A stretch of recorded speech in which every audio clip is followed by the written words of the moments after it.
Dear Gonstead student, dear Gonstead doctor, dear anyone who is interested in the Gonstead technique. I've been in practice for over 25 years. I'm going on my 26th year, and I'm going to tell you the straight scoop when it comes to the Gonstead technique. I'm going to tell you the good and the bad, the pros and the cons, and whether you should be learning this technique. Now listen, I know this is gonna piss off a lot of people. In particular, there's one actual person who I'm probably gonna piss off. I don't really care. But I'm gonna be honest with you. I'm gonna tell you exactly how it is in real life. I'm not gonna sugarcoat it. I'm not gonna water it down. I'm just gonna lay it on to you. So hopefully you appreciate this, and if you do, give me a thumbs up, subscribe to the channel. I know some of you aren't, so go ahead and let me know. You give me a thumbs down, and I'm sure you'll express your opinions in the comment section down below. But let's get started.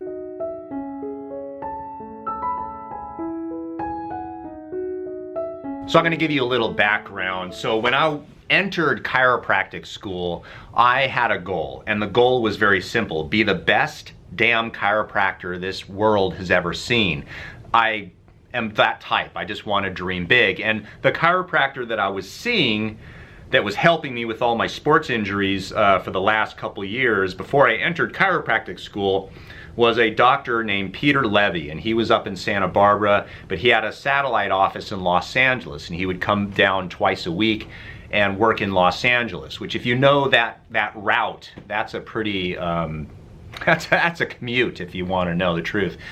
But I really appreciated him because one of the things that he told me when he found out that I was going to go to chiropractic school as a result of his success on my body, he actually told me that he went to Cleveland and he learned all these different techniques in his school. And he felt as though if you want to learn one thing, this is the thing to learn. It wasn't Gonstead. It was motion palpation. It was the idea of learning how the spine moves and how to analyze motion of the spine. And he was such a great person, he actually paid for my tuition to go to classes outside of school to learn motion palpation. So even in first term, I was actually learning motion palpation. What a wonderful experience that was. Peter Levy told me that this will revolutionize anything you learn in school. And because he went to Cleveland that taught all the techniques, he was aware that I was going to Los Angeles College of Chiropractic, which was the most anti-technique school there actually was in chiropractic. They did not want you learning any techniques, which looking back was actually rather strange. Fast forward about 3 semesters, and all of a sudden a guy named Richard Gold came to campus and was demonstrating the Gonstead technique to the Gonstead seminar class, the club. And I attended that because I was one of those, I was an anal retentive geek. I wanted to learn everything there was. And I saw what he was doing and I was blown away. And one of the things that really attracted me, and I'm going to cover this in the future, so in future, meaning this video, later on in the video, so make sure and watch the entire video before you blast me, right? But Richard Gold talked about these 5 components of using methods to discover where a person's problem was, and they were the temperature differential, or the nervoscope, static palpation, motion palpation, which I was feeling as though I was gaining a grasp on, observation, and x-ray. And you learn all those 5 components and you put them together to come up with a way to know how to adjust the patient. And of course, my scientifically oriented mind liked that. I didn't like any of the techniques that were kind of strange or were based on something that wasn't scientific. So I really drank the Kool-Aid, put on the purple Nikes, and went to work and really started studying the Gonstead technique. And especially compared to what we were learning in school, which was kind of nothing really. They would have teachers come from outside and basically the technique that we learned was, well, this is what I do. And we essentially learned the flying 7, which I have another video on, which I'm not going to discuss right now, but we did not get a lot of technique classes. We did not learn SOT. We did not learn AK. We did not learn Palmer technique, which was popular at the time when I went to school. We did not learn Gonstead. We did not learn activator. So we were literally left in the dark when it came to technique in our school. So you can understand why a student would gravitate towards one technique. Now, during the remainder of my school, what happened was Richard Goll was kind enough to allow students from the neighboring chiropractic schools, Cleveland, LACC, there was another school in Southern California, and we all met at Dr. Goll's office on Thursday nights after he was done seeing patients, usually around 6 o'clock. And we would literally stay there till 11:30 at night. Man, that guy was dedicated towards, and I really appreciated it. But we would study, he would show us x-rays that he did that day. He would adjust us, we would adjust each other, and we would be learning on each other, and then he would adjust us to see the difference. I personally have probably around 12 hours of continuous video of us where we took video of each other and studied it and watched Dr. Goll adjust and watched ourselves adjust and tried to mimic what he was doing. And that was a wonderful experience. And I did that for, 3 years. And then in addition to that, we also took as many seminars as we possibly could, 2 or 3 seminars per year during our school, because the seminars at the time were cheaper. So by the time we were done with school, we were I already had 17 seminars or something up under my belt, Gonstead seminars, and then Richard Goll, we literally did 50 seminars per year, or 50 classes per year doing that. And so the reason I tell you this is to not boast or anything like that, it's to just give you a background of where I come from in terms of Gonstead. And currently, as of right now, I know out of my class, my class started out about 150 strong, and by the time we graduated, I think we had around 100-ish students, and out of those 100, only 4 of us ever did Gonstead, and all 4 of us are still practicing in Southern California. They're mainly down in San Diego and Irvine. So that's how I got into Gonstead. So of course, after I graduated, I continued taking seminars, 2 to 3 seminars per year, as well as going down to Los Angeles College of Chiropractic to their club and assisting students in learning how to do Gonstead. So essentially, I have a list of pros and cons to teach you about my experience and what I've noticed with the Gonstead technique and whether you should learn it. So let's do the pros first. Number 1, the nice thing about the Gonstead system is it gives you as a student or a new doctor some confidence. When I graduated chiropractic school, if I didn't do the Gonstead system, I probably would not be successful. I probably wouldn't be practicing anymore, because I've seen a lot of my classmates end up not practicing that really didn't have confidence in their abilities to adjust a patient and get a patient well. The best thing about the Gonstead system is it gives you, hey, just do these 5 things. Use the nervous scope, palpate, motion palpate, observe, take an x-ray. You don't have to do a lot other than that in order to know where to adjust. So it gives you confidence, and that is very often underlooked at when it comes to a successful doctor. So when you start learning the Gonstead system, it builds confidence. It actually forces confidence on you, because you can rely on those 5 things to determine where to adjust someone. Everybody likes a step-by-step system, and what you may understand once you've studied numerous techniques is they all have their step-by-step systems. But Gonstead in particular is a good one because it relies on things that make sense to most people. Number 2, students are hungry to adjust. Very often the name of the game in chiropractic school is, God, I just want to adjust someone. You're taking all these courses and all these classes, and you're just not learning a whole lot that's practical.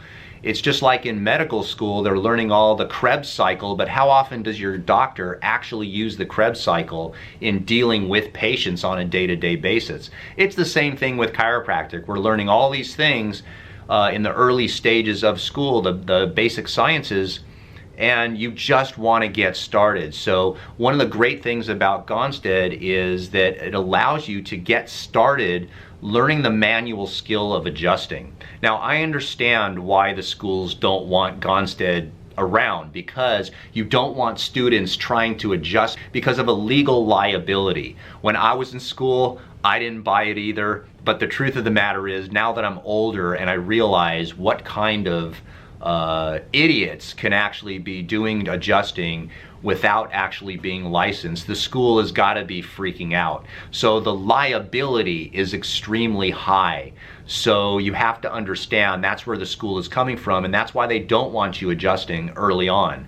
The problem with this is chiropractic is very much, at least if you're a hands-on chiropractor, chiropractic is very much a hands-on skill set. And Dr. Goal used to say, school is like learning how to play golf, where they teach you the sport, they teach you the rules, and they teach you how to set up, but they never allow you to swing and hit the ball. In order to get good, you have to hit the ball. So that was the great thing about Richard Goal, was we would go into his office every Thursday and we were allowed to adjust many students, and they would adjust us, and we would get that manual skill. We would be, it's almost like Tiger Woods. The reason why Tiger Woods was great was because he practiced a lot and he started young.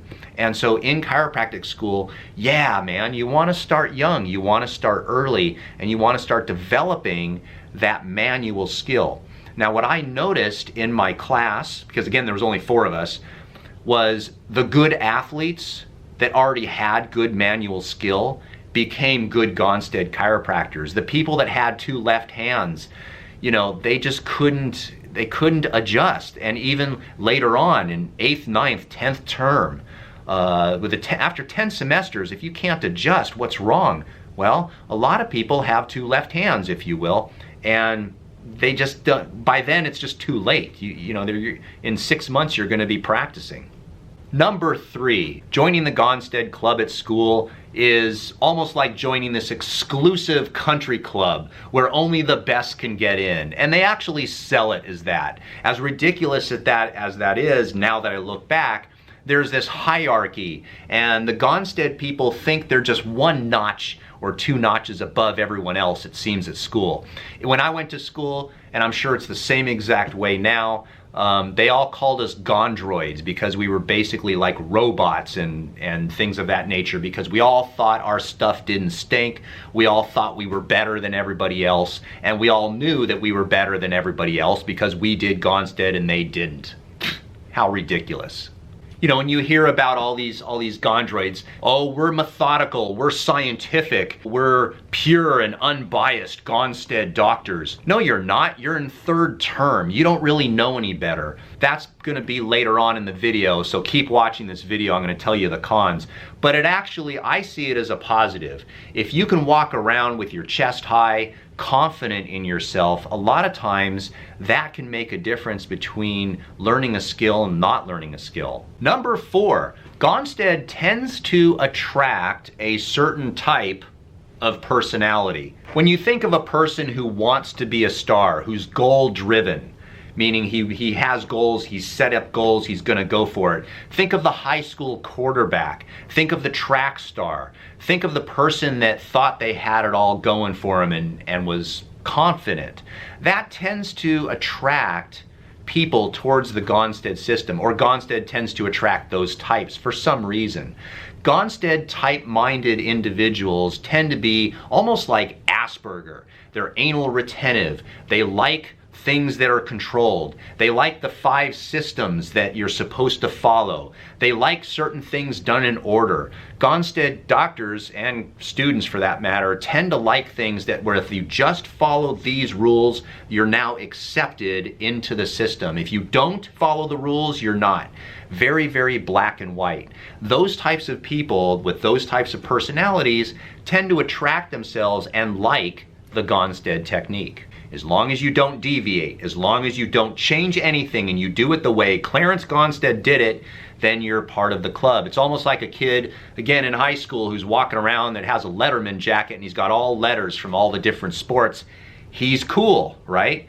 that's the type of person that probably will enter chiropractic school and become a Gonstead practitioner. The Gonstead doctor probably does not like KST. He doesn't like the old-fashioned, testing muscles, AK type of style. He doesn't like activator. He doesn't like any of the neuro-emotional techniques, all those things that are prevalent in our profession.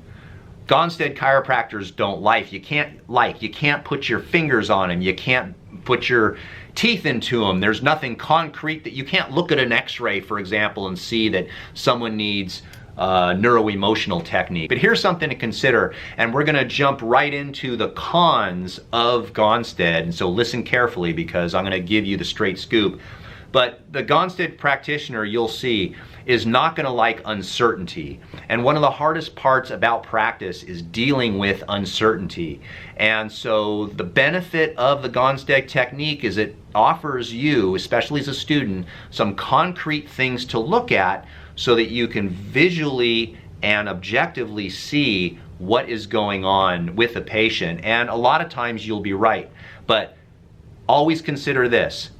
Down the street from you, there's going to be a doctor practicing totally different with the opposite techniques that you practice, who's extremely successful and has many happy patients that are getting well. And that is what led me to start to expand my education base beyond Gonstead, and I started to learn other methods and other techniques, and I'm going to share those with you in the end of the video. But let's cover now the cons of Gonstead.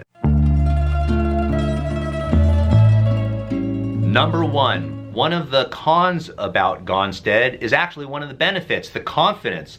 The problem with confidence is some people will take their confidence to a whole new level that becomes aggressive cockiness. And their confidence actually grows to egotistical arrogance. I remember in school that there were some students that were so cocky. They would sit in the back of the class and they would raise their hand and ask pointed questions. And if you didn't do Gonstead or you didn't do it correctly, they told you so and they told you why. What's the solution to this? How can we solve this within the system? The answer is you can learn Gonstead, just don't be a dick. You can be confident, especially if you're in third term, fourth term, eighth term, 10th term, but realize you have never been in practice before. Even if you're in practice, the reality is, especially on YouTube, everybody's gonna tell them that they're great.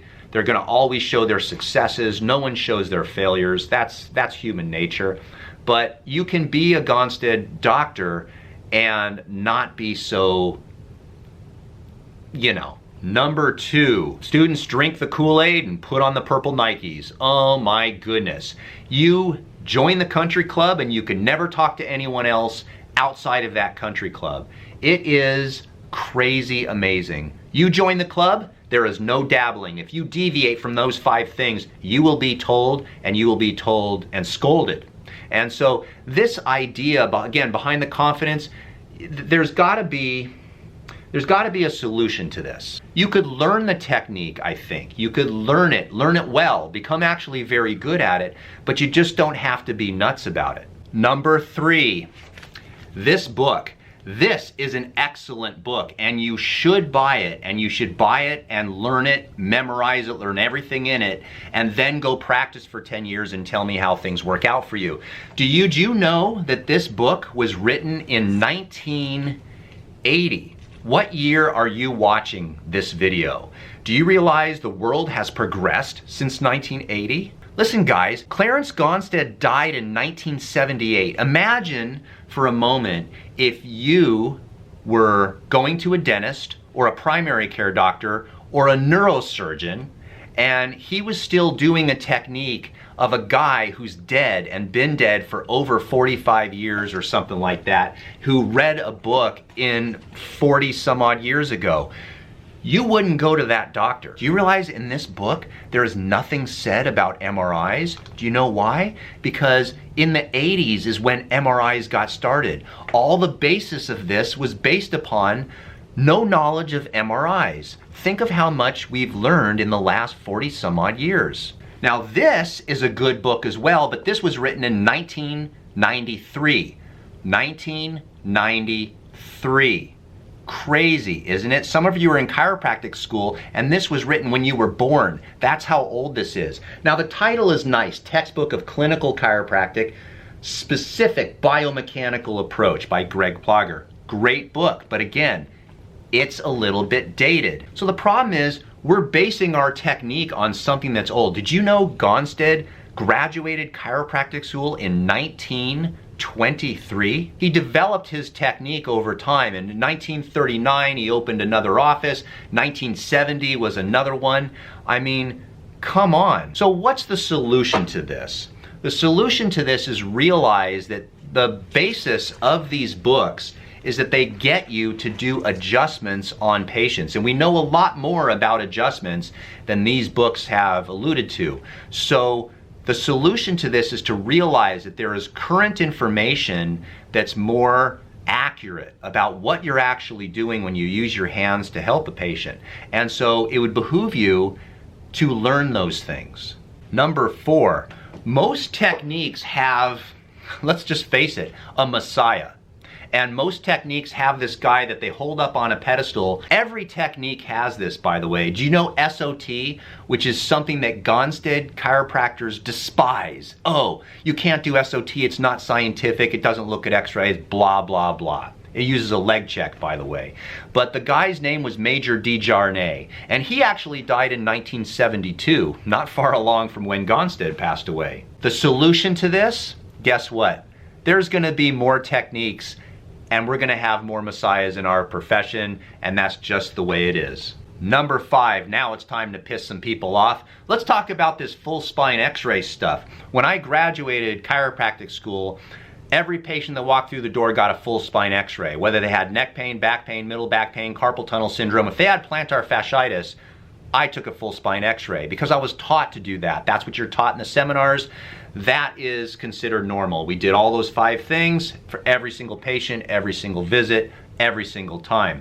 Then after a certain number of visits, usually 12, Richard Gold did it in 10, but I felt I needed to do it in 12 for some reason.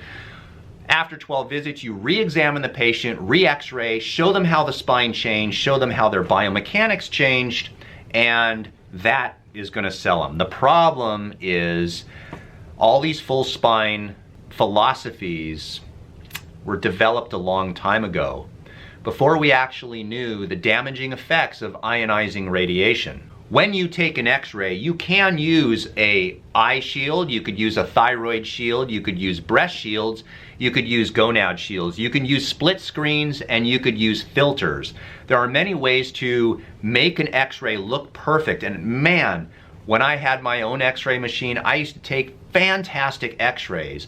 My x-ray machine was so awesome, you could literally almost cook steak with it. Any size patient, I can get a great x-ray on. The problem is, even though you are putting these shields up, patients are still getting ionizing radiation in their eyes, their thyroid, their breasts, and their gonads, as well as their adrenal glands and other glands in their body. And when you start x-raying a patient, then re-x-ray them, that's all fine and dandy until they hurt themselves again. As you develop in practice, you start to realize people get numerous injuries. So over a 10-year period, if you're treating athletes and they injure themselves and you're x-raying them every single time they have a new injury to discover this magical misalignment that somehow exists in their spine, and to know specifically, scientifically, purity, how I'm going to adjust you, you're going to be taking a lot of x-rays of people. Re-exams are a serious problem. Should you be re-x-raying a patient to discover the success rate or style of treatment, if it's actually working for them? That's always been a debate, even when I went to school in the early 90s. People were starting to question whether so many x-rays are necessary for the patient. But realizing this, you have to understand the history of healthcare. Back in Gonstead's day, x-rays were what they had. People didn't know x-rays really had that many side effects, so therefore x-rays were used as a very important tool. Now that it's whatever year you're watching this video, x-rays have become much less important and functional ability has become more important. The biggest issue I have is Gonstead chiropractor saying, oh, you have to x-ray every patient. Yeah, smarty pants. Well, what about pregnant people? You gonna x-ray them? What about the patient that's already had cancer of a liver or a lung? You gonna keep x-raying them? What about people that have been x-rayed exclusively every single time they go to another chiropractor?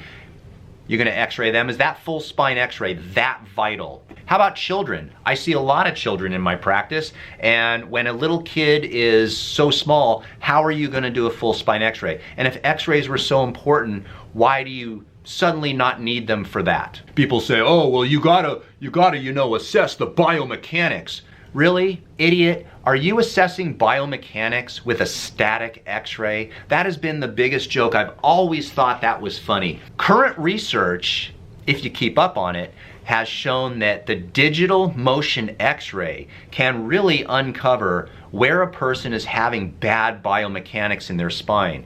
And if you're gonna use digital motion x-ray as an exclusive way to analyze a person's spine, that, man, you're lost. Digital motion x-ray is fascinating. It gives us a lot of information in regard to research, but in a clinical setting, you should not be using that. All right, so now I got you all hot and sweaty. Let's do number 6. This is a big one. This is fascinating to me because I didn't realize, I kind of realized it, but I didn't realize there was an omerta. And this is actually in cycling too. Remember Lance Armstrong when there was a whole thing about other cyclists will not speak? If you're in the fraternity, you don't talk about doping and you don't rat out anyone else. It happens in prisons, it happens in cycling, it probably happens in other professional sports, and guess what? It happens in Gonstead. You simply do not deviate, and if you deviate, I'm gonna call you out on it. This, to me, as I get older, is the funniest part about doing Gonstead, is I don't get complaints from patients, because patients, they don't freaking care. They just want to get better. When they come in and see me and they found me on some Gonstead site or they've heard I do Gonstead or whatever, it doesn't matter. They just want to get better. They don't care whether you formed a complete rat hole or if it was out like that. They don't care. Students don't know enough to judge, but some of them do. Some of them are pretty good. They act like that. Believe it or not, I get haters on my YouTube channel and people will attack. There's only been a couple, but really dickish moves. And one guy actually went on my Facebook and started trying to badmouth me on all my posts. What a ridiculous thing. There is this idea that you must keep the Gonstead technique pure like untraveled snow. You do it exactly in the same way that the book says, and if you do it any differently, then you're not doing pure and unadulterated chiropractic through the Gonstead system. Stupid. Even when I was in school, we used to learn from Richard Gold because he was the best that we had on the West Coast. He was willing to teach us, and even he would do things slightly different. I guess he used to have some arguments with Alex Cox, and there was some, it was like high school teenagers arguing. People would accuse us of not doing Gonstead and doing Gonstead. How stupid is that? So anyway, what's the solution? Well, you're not gonna stop morons from hating you, and you're just gonna have to understand that if you're gonna join the club in school, you're gonna have to do it the way the club wants. Don't deviate. But as you get out and practice, you're gonna find you need to help patients. You need to help patients. You need to do whatever it takes to help patients, and sometimes you do have to deviate. Number 7, this idea behind master of one, not a wandering generality. And there's this feeling that you have to do one technique and only one technique. And it's funny because other technique systems will say the same exact thing. And I believe after doing this for numerous years that the technique systems want to create their little people that will not deviate at all and not actually learn that maybe their technique isn't the best. Maybe a wide range of information is good. They dissuade you from learning other techniques. And I was dissuaded from learning other techniques when I was in school, when I did Gonstead exclusively, because They said, this is all you need. This is the best and this is all you need, so don't learn other techniques. I'm sure they're a little more politically correct now in saying, oh yeah, go explore, go learn, but you'll find, you know, here's the sales pitch, you'll find that you'll come back to us, that type of thing. And there's this idea that you can only learn so much, your brain can only handle so much, and that may be true when you're in school, but you give yourself credit. Your brain can handle a lot, and if you want to learn more than one technique, my solution is explore as many as you can. So the solution is, as you become more experienced in practice, you will find that the patients that you see tend to have problems that you're going to need to find solutions to. And so you may need to think outside the box. So don't be afraid of thinking outside the box. Number 8, muscles. Why is there such a repulsion against treating muscles? I'm not sure. The idea is that muscles will respond to the alignment, so all you need to do is check their alignment, change their alignment, and the muscles will adapt. That was the thinking back then. There was this theory that muscles shouldn't be rubbed, that we're burly men, we're Gonstead chiropractors, we adjust the bones and we don't deal with that sissy stuff called muscles. Because when you treat muscles, you just don't get those monster cracks that everybody's looking for. We used to call it a G note, by the way. Because if you play guitar, the G note is the down, so when you really hit their spine and you get that deep thud, that's a G note. Don't confuse it with the G string. Same thing though, G string makes the G note, but don't confuse them. But for a majority of my profession, holy crap, I missed a lot of diagnosis. People have tendinosis, people have tendinitis, people have muscle tears, they have trigger points, they have adhesions, which is probably the leading missing link in muscular pain, are adhesions and scar tissue that develops inside muscles. And because I was never looking for those, I was only using the 5 things I learned, I never diagnosed those, I never found them, thus I never treated them. I probably didn't help the patients. So what are the solutions to this? Well, there is some truth to that old Gonstead philosophy of correct the spine first, because what you're trying to do really is correct the movement patterns of the spine. So my solution to this is, why don't you go ahead and at the end of the video, I'm going to put a link either on either side regarding muscular spasm and why muscle spasm. Watch that video. But then also there's it's not really a technique, but it's a great, I did an entire year of study on this, a method called integrative diagnosis by a guy named William Brady. And if you do his online course and go to his seminars, he can teach you a lot about how to deal and diagnose soft tissue problems using a multitude of things. The second thing that I would learn is the Graston tools. Now there's a difference between the Graston tools and all the crap that you can see on the internet now. You'll see a lot of people just scraping away almost to the point where people are bleeding. That's not Graston. What you should do is learn how to firstly diagnose neuromusculoskeletal conditions, and particularly muscle conditions, tendon conditions, ligament conditions, and then use the proper Graston tool to correct that problem. That's what I would do if I were in your shoes. Number 9, what Gonstead really looks at is supposedly biomechanics, but very often you're looking at a static x-ray. What Gonstead really overlooks is the anatomical component of a spinal disorder. What does PLS mean anyway? It's a static position of the resting position of the body's adaptation that you see on an x-ray at that moment you took their x-ray. A PLS, PRS, PLIT, PLIM, all these static listings supposedly are biomechanical, but they're overlooking a major component of why we have spinal problems. One of the major reasons we have spinal problems are the soft tissue, the ligament, the joint capsule, the joint fluid, the spinal disc, the facet joints, the orientation of the facet joints, the movement capabilities, the muscular control of the spine.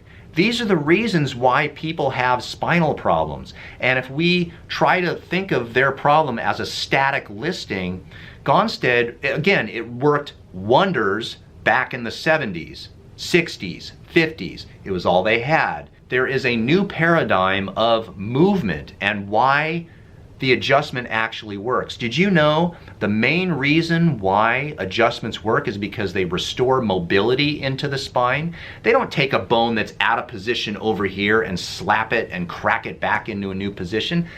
That's ridiculous. Nobody believes that. So what is the solution to this problem? Learn the anatomical structures that cause the restricted range of motion. So if you can do that, the treatment almost becomes obvious. If there's a restriction in extension, lateral bending, and rotation, you're going to adjust them to try to correct that, but then start thinking outside the box and think, well, what muscles am I stretching? What muscles need to be able to contract and stabilize that area once the motion is good?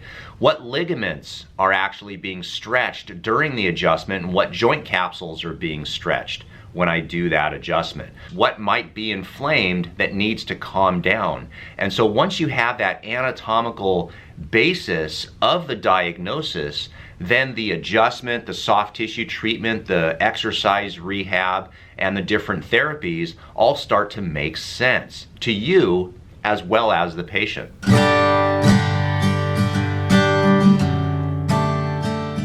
So when I started this video, I didn't realize what was going to be the outcome, but I actually came up with more cons than pros. So based on those numbers, what would I recommend? Actually, ironically, I still recommend, if you're a student or doctor, you should learn how to do Gonstead. It is a great technique. There are some cons, of course, but I believe that Gonstead is a great technique. So I recommend learn the method, learn the technique. Don't drink the Kool-Aid and wear Nikes. Don't become a Gondroid. The eventual outcome of doing Gonstead is that you will become a better manual adjuster, which my observation has been that when I started in chiropractic, physical therapists, for example, they wanted nothing to do with chiropractors. Physical therapists and chiropractors were like this. There was still some animosity. And now you actually notice that, in my time anyway, physical therapists now became doctors of physical therapy. And guess what they added to their repertoire? What they call manipulation. So all of a sudden they're chomping at the heels to do that. I believe the reason they're doing that is simply because of billing, and they actually are starting to understand that there is value of doing that. The second thing is that with the advent of instrument-assisted adjusting and many soft tissues and chiropractors getting more involved in rehab, that the skill level of manual adjusting has gone down. So if you become a Gonstead practitioner, it doesn't matter how you get to the end result. The end result is that you're doing an adjustment. And when a patient needs an adjustment, there is nothing more magical than a great adjustment. I've never had a patient that said, wow, you really changed my life. Those clamshell exercises really made a difference. That never happens. But you do an adjustment in the right place, in the right direction, at the right time, on the right vertebrae, and wow, you can have magic happen inside a person's body. The second thing I think you should really do is learn how to differentially diagnose different tissues in the body so that you can be more specific as to helping the person. Again, I mentioned integrative diagnosis. That's a good place to start. That training will teach you nothing on how to adjust, but it will teach you everything else that you need to know regarding how to, again, differentially diagnose. And that's where you really want to shine. Again, I mentioned that the best adjusters don't always do the best job, because you can do the greatest adjustment, but if it's in the wrong area, it doesn't do the patient any good. I'll explain this to patients all the time, that if they have a problem at L5 and I adjust them focusing at L2, it doesn't matter how much noise comes out of their spine and how good the adjustment feels. It's just simply in the wrong area. It's analogous to the surgeon doing a fantastic arthroscopic surgery on the wrong knee. It doesn't work. So you need to become more skilled at differentially diagnosing different tissues. And there's lots of good books out there. Warren Hammer has a great book. That's another one that I would recommend. And I'll put a link down below so you can go ahead and get that in case you don't already have it. If you already have it, reread it. And lastly, as a final thought to this, remember that patients come in with problems. They don't come in with listings. And a patient will have a particular problem, and it's our job to become detectives and figure out how their body ended up in this mess and how to try to get them out of the mess. And whether or not you do AK, whether or not you do Gonstead, whether or not you do SOT or activator or KST, the patient has a problem. They don't have a problem that is a diagnosis of your technique. They actually have a problem. And whatever methods you use in order to get them better is what counts. Make sure and become the best chiropractor that you can ever become. And Gonstead technique is a great place to start and finish, but there's other things that I believe, in my humble opinion, that we should all know how to do.